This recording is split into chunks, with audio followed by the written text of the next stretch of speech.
Hello and welcome back to another episode. Welcome to Everyday Data, the podcast where we examine currently trending topics in data, analytics, and AI and how they show up in our everyday lives. We're your hosts, Patricia and Zach, MSBAI grads from NYU Stern and data and pop culture enthusiasts. This week, we are going to be looking at the topic of AI brain rot and what happens to us as people when we rely on AI too much. And we're going to get into the topic of over reliance on AI, what it means to work with AI, and when do we cross the line. But first, we're going to delve into the news on the first segment of the show.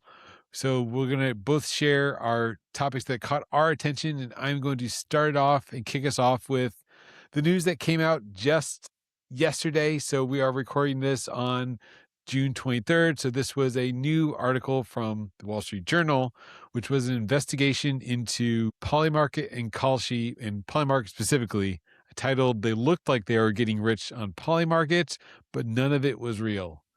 So we talked about prediction markets recently on the show. They've blown up. It's the World Cup right now, so it's in the news for every event. People are betting on the Knicks as the New York resident right now, betting on these games, betting on news and politics. And it turns out, after an investigation by the Wall Street Journal, that a lot of this was at least fake hype. So what was found was maybe what we sort of assume sometimes, is that Polymarket was paying these influencers to show like fake websites that they would win the prediction, that they would win their bet based on false news. So it was like a pre-recorded segment that, of course, they were going to react to winning the bet and getting a big payout. So it made it look like, and what the investigation found was they were given specific talking points to make it seem like that they were just winning free money, and that participating in these, for lack of a better term, online casinos, this prediction market, was just free money. So of course you want to jump in and don't miss the wave of this prediction market madness. I know I got caught up on that. We've talked about that on the show. Did you see this, Patricia, or I think we've talked about this, so you know what we're talking about. That it's easy to get caught up in the hype of whatever the hot topic of the day is, whether it's the currently trending thing. And I mean, I know I got caught up in, I wanted to check it out, so I threw a few dollars into it. Obviously, I didn't go crazy like some of this. I knew it wasn't free money, but I definitely did give them some of my money, and I didn't win every single bet, as we talked about. I was on a streak, and then, the streak sort of ended, of course. Well, when you were telling me about the story, what I was thinking of is like, no, a betting company isn't actually being super honest and truthful. What a shock and surprise. Yeah, never saw that coming. A growth company trying to gain market share through underhanded tactics. Who would have thought? Corporate America? What? Yeah. Yeah, it's a bummer though. Like, I know that everyone really got into Kalshi. And also, like, it just sucks for the influencers too, right? Because I feel like as an influencer, if you were one of these people, I would not trust you anymore as one of your followers, because like it just feels like you're not when they're truthful or that, trustworthy. it was all like just a scam, that they're, and that's the big thing, right? You're trying to build trust with the audience, and then you let the audience down, and but speaking of everyone's trying to make a buck, I guess. Yeah, well, speaking of someone who has lots of trust from everyone in the world, your President Trump, just signed, really interesting, actually. Anyone who's watched one of our previous episodes knows that I am really pumped about quantum computing and the future of quantum computing. And gotta hand it to President Trump. I'll say it. He just signed 2 executive orders to accelerate the future of quantum computing in the US. And I gotta give props for that. Like, I am really excited about quantum computing. And the US is going to be investing like $2 billion into this. And obviously, we talked about this last time. We're in a quantum computing race. And especially considering the cybersecurity risks that are on the table right now, I think that this is the hot topic in data and analytics for the future. And so it's great to see that the US, which is, it's still a leader in a lot of senses of like the world, technology, research, et cetera. It's great to see that there's that investment being made. So I'm excited to see what comes out of this news and what research is done. Like I'm going to be following it closely. I know. So just one comment. I know this is like we do the Canada versus America thing, but as you talked about from our grifter in chief, what we wonder of, who greased the pockets to get this quantum, but maybe there's some good sometimes, right? Like there's investments that are some quasi, we're right now talking about the reflecting pool and who was winning the no bid contract to beautify some monuments here in the US and how Oh, that led. But this one sounds like a positive. I mean, yes, I support the quantum computing. I think I'm glad we are putting some money somewhere in the sciences again. oh yeah. I have hope for the US. So, wishing you guys all the best. Yes. So on that more positive note, Patricia, what are we actually talking about? Speaking of brain rot and politics and everything else. Okay, so speaking of all of those things, we are talking a little bit about this concept of AI is making you stupider. And I mean, if you haven't heard that statement before, then you need to open it up anything, like open your phone, open WhatsApp. Like I feel like that statement comes up so often every day from the news, radio, podcasts, TikTok, Instagram, really anywhere someone has an opinion on AI. And there are lots of people that have the opinion that AI is making you stupider. Well, there have been several studies done on it, and we wanted to talk about a recent study that was done just in April of 2026. And the study was conducted by researchers at Carnegie Mellon, MIT, Oxford, and UCLA. So it's kind of a combined effort. And what they found through this research study, and we'll also connect the link to an article that gives a bit of a rundown of the research study. But what they basically came to assess is that there is evidence of cognitive decay with just 10 minutes of AI usage. And that as you continue to use AI, there's a risk of eroding the essential cognitive and motivational capacities of a person, and therefore actually displaces human participation over time. So what does that mean? Really what it comes down to is as we keep using AI over and over again, what this research study is saying is that humans are not really engaging with their learning, with development, with creation, because our AI is just doing it for us. So is it in fact, making us stupider? Well, let's talk about it. So, Zach, what are your initial thoughts to the study, to the results? Let me know your thoughts. Yeah. So my first thought, of course, is that it's not surprising. And as someone who's slightly older than Patricia here, so of a different generation, we were always told, of course, that we're losing, brain power by watching TV. The couch potato was the old adage. And then the update for the next generation was we're losing it to our iPads. And now it's AI. Sort of not surprising that it's just the next thing. But I think the interesting part about, or not interesting, the scary part to be aware of is that while iPads and TVs and video games, like when I grew up, the video games were they're rotting our brains. And even though I loved the puzzle solving aspect of it, but the interesting or concerning part about AI is not that it's just another way to passive, quote unquote, entertainment, but it's the fact that AI is seeping into every aspect of our lives and is making this laziness, this ease of offloading cognitive tasks. It's in our phones, it's in our emails. We use it at work. You're forced to use it at work. It's where you don't necessarily want it. And that's, I think, the thing to be concerned about is that while the TV it's a conscious choice to sit in front of the TV and just watch forever, but it's when it's part of our everyday lives, like our phones, doom scrolling, it's always on us. And then now AI is into that same device in other insidious ways. And as this research points out, it's not the greatest for our cognitive capacity. Yeah, yeah. I think exactly like you said, I think the argument for AI is often like, well, when the calculator was introduced, everyone thought that the calculator was going to make us stupider, but it just freed up our time for other things. And you and I are both AI enthusiasts, so obviously we do believe in the opportunities with AI. It's not like we're haters out here.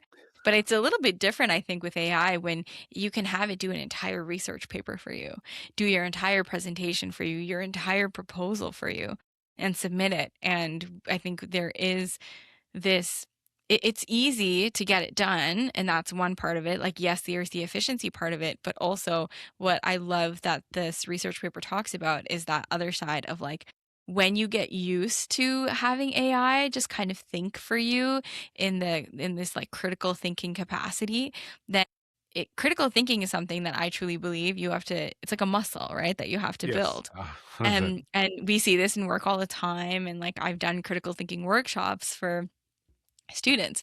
And what I always say is like you honestly like the best way to become a better critical thinker is to fail. Without your failures, without those moments of making mistakes, you learn more about how to critically analyze and think through scenarios, through how you want to create presentations, research, all that kind of stuff, right? So now if you don't have to navigate that stuff anymore, not only do you lose that skill, but you don't grow that desire to be Mhm. challenged, right? If everything is just coming easy for you or getting done for you by AI, do you lose that ability to actually on your own be motivated to go and find a challenge or to seek out challenges and try and you yourself solve the problem? Yeah, and then we both kind of work in the education adjacent roles, right? So Patricia works like sort of with recent grads, people in school. I work in higher ed data, so I'm around also educators, people that are in college, professors, and this is a common thing I think we're both seeing in both of our areas. It's that I mean, I understand we were both students as well. That's how we met Yeah. together. That, when life is busy, it's just so easy to sort of justify in your mind, right? Like, oh, I'm just going to use a little bit of assistance here, right? I'm just going to ask AI to help me write this because I got so much going on. But then, as you just point out, that becomes that slippery slope where you start offloading more and more. And as you said, yeah, without the practice, you just sort of lose that whole critical thinking muscle that you had maybe built up before you enter college. And now that you're kind of coasting a bit. And I think that leads to maybe what we're seeing most recently is the AI backlash a little bit because I Hmm. think AI has been around now for a couple years. ChatGPT came out 4 years ago now or 5 years Yeah. ago when the official like widespread release was. It was like 2022. So I think we've had that time that we're at least maybe I'm hopeful. Maybe this is a little optimistic thinking that at least those of us that started early are maybe seeing this. But the also concerning thing that you were bringing up is that the next generation who is maybe just getting to that critical thinking stage that we already sort of had a foundation, that they're the ones that are these AI tools slipping in earlier and earlier into their like workflows and just their everyday lives into Google search as they're not learning the internet or learning the foundations that we had and then getting AI on top of it. They're learning with AI, like AI native, I've heard.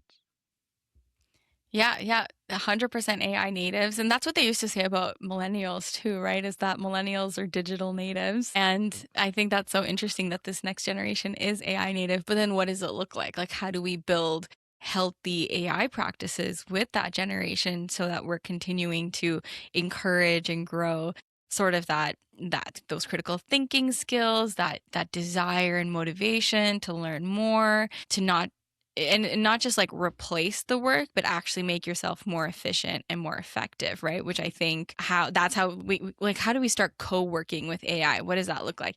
And we've talked about all the different ways that we are co-working with AI, but I think the real question is, okay, what does it look like in practice to maintain those cognitive abilities that we are now realizing that there's a risk of losing that? What does it actually look like to co-work and co-learn, co-create with AI in a meaningful way? And this is just to interject again. This is personal because I work higher adjacent. This actually is being discussed. So some of the highlights, or not that the highlight's the wrong word. The optimistic view is this is also being discussed at like the institutional level. So like the universities are, because they're seeing it in the classroom, right? They're seeing this firsthand, students losing their critical thinking. So there is, on the bright side, just exactly what you talked about, Patricia, that there is a discussion that needs to be taught as a skill in school, because AI is not really going away, right? It's probably here to stay. It might change what if and when the AI bubble bursts. It might change how aggressively it's shoved into our everyday lives. But I don't it's not, you can't put the genie back in the bottle. So from Yeah. the education perspective, or we can just talk about ourselves, like from our personal development Yeah. or a parenting perspective, we need to be aware that we need to educate others and, as you said, maybe educate ourselves, right? That we need to think and sort of self-reflect on, am I using AI too much? Am I like turning to AI first for an answer before I even attempt to think through how I would respond to an email? Yeah. So, do you have any examples of how like you saw AI sort of starting to trend you in the direction of losing your cognitive skills, and how you've maybe scaled back or what you've changed?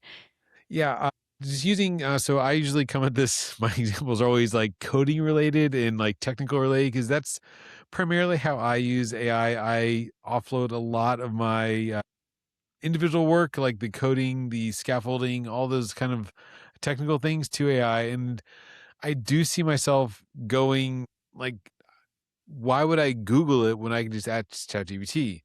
But so I have caught myself doing that. But, and I'll say, and I think this is, we're obviously both on the same page here, is that there is some benefit to like doing traditional Google and sort of having that discovery. Because so I've noticed that I'll be searching for an answer to a technical problem, like, oh, how should I solve this problem? And just by Googling it, like, even though yes, that is the old way of digital natives and Googling your answers, not looking up an encyclopedia, but this is the internet. We use it for research. But I'm Hmm. looking at different sources. I'm making my own decision of which of these search results or which articles should I read. I'm not letting just ChatGPT tell me what I want to hear when I ask a question that might be more efficient. But I think that just even that discovery of, scrolling through the top three results of a Google result, a Google search on like just a technical question that AI could probably tell me. I think it's helpful, just that discovery. And I might learn something anecdotally that you didn't know I was looking for initially, right? So I might see one answer and that's the right way, but seeing like the second search result that didn't quite answer the question, it might have spurred my thinking or just gave me a nugget of something that I could use down the line somewhere else. Like it wasn't like wasted time. I feel like very similarly in for Okay. me in terms of like how I use it, in terms of that, especially what you said about like, thinking about how you would solve a problem first. Yeah. Because I was in a situation where I was like getting so used to just using AI to just do my work for me. And there was one point where I think I put forward a proposal. So I like, where Zach is on the more technical side, I feel like I'm a little bit more on the business side. Like I do a lot of planning, insights, analysis, and a lot of presentations and proposals. And so I think I like created a presentation or a proposal or something. And when it came down to, there was an interesting question that was asked, and I wasn't able to really defend my proposal because I didn't completely understand it, because not all of it came from my own ideas. Like, I feel like AI was kind of embellishing what I had asked for, and I was like, this is great. I'm just going to go with this. And for me, that moment was like, okay, I need to scale back and rethink how I'm using AI and how I'm putting forward work. Because when you think about it, like really, like as we're growing as leaders in our companies, as we're growing as professionals, regardless of where you are in your career, you need to be able to defend your work, to understand your work, to debug your work. That's what's going to make you stand out as a professional, right? And so I was like, okay, I need to absolutely scale back how I'm using AI. And so there's a couple things that I do now. So a lot of it is sort of so I will create my own proposal and I will make my own analysis. And then what I will do is get ChatGPT or Copilot to critique my work. So I'll ask it to just like think in the mindset of my boss and to critique my work, bring up any questions that my boss might ask, and then I'll write the answers for that too. And then I'll ask ChatGPT to or Copilot to critique that work as well. And so it's kind of just like this like constant back and forth of critique to help me refine my own work. And so that's one of the biggest things that I've done. And then maybe I'll help it to like edit or I'll use it to help me edit my output. But really, like, I'm so confident now in the work that I put forward and that I know it like inside and out. So I'm going to jump back and maybe play a little bit of a devil's advocate to what you said when you Yeah. started that. Is one thing I've noticed from the technical side. So maybe this is a technical answer and it doesn't exactly one-to-one parallel what you just said, but critiquing work and understanding is definitely something I try to do from a technical side. But one, like, I guess AI positive answer is, here's an example. I was building like this Power BI dashboard and I was having, of course, Codex, which is the OpenAI coding agent, help me build something for me. And the one positive I'll say that it came up with a solution that I didn't even know you could do. It Yeah. came up with this very creative way of using DAX, which is one of the coding languages inside Microsoft Power BI, and it had this solution that I literally like, wow, that's a really elegant solution to what I was trying to do. I was trying to do this dynamic title thing and I wrote code to do all this filtering of the data table. And so where I'm going with this and how it relates to what Patricia, what you just said is that after it did it, it didn't tell me like, oh, here's what I did, but I examined and I was reading the code to learn, understand for the future that there's no way I would have known to, because I didn't know you could do that, to do this auto formatting stuff. But I read through it and I was inspecting in sort of what you're saying, critiquing what the agent did and trying to understand it more for my own, just general knowledge so that, again, trying to be AI positive, that the next time I direct the agent, I can refer to these things that I thought were maybe good ideas. And because we know AI is a probabilistic, deterministic system, it doesn't always give you the same answer every time. There's always an Mhm. inherent variability. And like with coding, it might not have given me the same solution. But because I reviewed this one, I'm going to, of course, make those mental notes that this is a cool solution.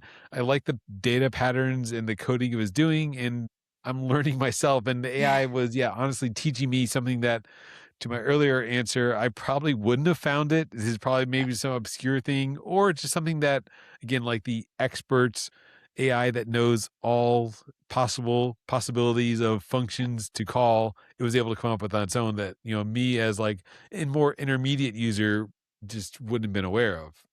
Well, you actually bring up a great point because I think that's absolutely in line with what the second point I wanted to make was. Because even when you were, communicating this new thing that you learned, you were able to critically analyze and say, okay, this is much more elegant. This is a much better Mhm. way to do things, like because you understood your work and AI taught you something. And I feel like this is the second way that I'm really trying to rethink how I'm using AI in that I want to help, I want to use AI to help me understand things Mhm. a little bit better or teach me something new that I Yeah. can then go on and apply, right? As opposed to like doing my work for me. It's like, okay, train me on how I can improve, teach me something new and Mhm. help me understand how I can actually apply this. And so I think like there's twofold, right? Because Uh-huh. yes, obviously AI has so many more capabilities out there in terms of coming up with new ideas for you and helping you work through things. But there's a really fine line here between folks and a lot of folks, right, in the workspace who are just using whatever it outputs and copy pasting it Yeah. versus I think what we're suggesting, which is like really taking that time to go back and forth and understand it, see what the other applications are, understanding what it means to be using this like DAX code in Power BI and So I do think that that's actually like really in line with, just this idea of continuing your critical thinking skills, even in your Yes. interactions with AI. And it also harkens back to what we were talking about earlier about AI literacy, is that this is not like, remember, you're always talking to a machine that it doesn't get Hmm. mad if you ask it to explain itself. Like sometimes, I mean, we might feel human to human, like, Patricia, I feel awkward asking you to, explain something for me. You're going to think bad of me that I don't know what you're talking about. But this is kind of that AI literacy that, yes, we're talking to an AI agent, so it's totally fine to ask it to explain yourself, justify what you just did, and as you said, use it as a learning opportunity. That it creates something great. Say, okay, why did you choose that? Like, you're creating this presentation. Where did you get those arguments from? It's always just the AI literacy is pushing back sometimes on the initial output, or pushing back so that you understand. So to your earlier point, that you can go ahead and then defend it and just really understand it from that professional standpoint of, okay, I'm going to own this. This is my work, even though AI worked with me. At the end of the day, my name's on it, so I need to understand fully what it produced, why it produced it, justify or critique it, right? And say, okay, now that you explain it, because I'm the expert, the human here, that maybe I want to go a different direction. Now that you talk through that way, maybe it doesn't really, fully realize the point I was trying to make, because actually, once you understand from your context, I wanted this different thing in the presentation.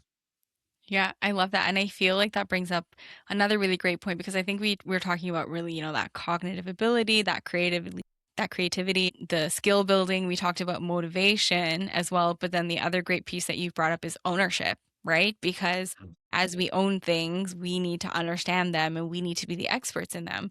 And so why not use your AI to become the expert in it and to really own your pieces? And I remember one time I really felt strongly about an argument, and I think AI was kind of directing me to go in a different direction. And I was like, you know what? I disagree with this and I'm going to like continue arguing my point. And I went and I took it into my meeting that I was going into too. And I was like, I felt strongly about it. Like you have to have that ownership as well over what you are working on. And so yeah, I think we've come up with some really great points on, this relationship between us and AI and how it continues to evolve. And it always comes back to this, right? The humans in the loop. What does that mean? What does that look like? And it's so important to keep yourself in the loop like this too. Because I think we're so happy to complain and blame big companies and big tech for not keeping humans in the loop. But I think a lot of it, we have to take ownership for it as well and make sure that we're staying in the loop with our usage of AI too. Yeah, I mean, at the end of the day, right, it's you're the one getting paid, not the AI. So if you want to keep getting those checks, then your name is on the right. Yeah, like you said, your name is on the document. You're presenting, Yeah. not the AI. It's not Claude presenting this. It's Patricia that's presenting to the stakeholders. So Don't prove them right, right? yeah, Don't prove that right. that you are actually replaceable by AI, Yes. right? So keep yourself in the loop. Okay, I have nothing else to Well, add, Zach. Do you? of course, I want to add that this whole discussion all relates to I of course dying to talk about this. It was I know. just released today. So the preview is coming out today. Today is June 23rd, is release day for Cory Doctorow's latest book called The Reverse Centaur's Guide to Life After AI: How to Think About Artificial Intelligence Before It's Too Late.